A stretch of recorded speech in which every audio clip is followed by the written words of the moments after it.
ما شهید خورکۍ بیبي سایمه. سایمه زما خورکۍ د ګل په شان وه، د اخلاق او ښو صفاتو یو کاروان وه. د سپرلي په شان تازه د دې افکارو، پر پلار ګرانه وه د مور د زړه ارمان وه. دا یو ګل وه ګلغوټۍ وه په خپل کور کې، د ګل کور د درد دوا وه هم درمان وه. دا په کور کې وه له کشره نازولې، په خدمت کې دا د وروڼو اطمینان وه. د واده ورځ یې زما یاد لکه سهار ده، کور غمجن و مور یې ډېره پریشان وه.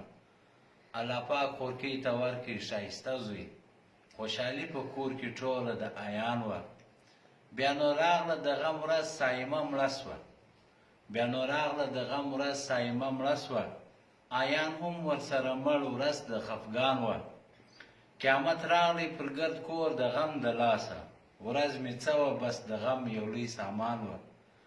د جمعې په ورځ شهیده سایمه سوه، د جمعې په ورځ شهیده سایمه سوه. د نقیب د مور غوټۍ ډېر د لوړ شان وه.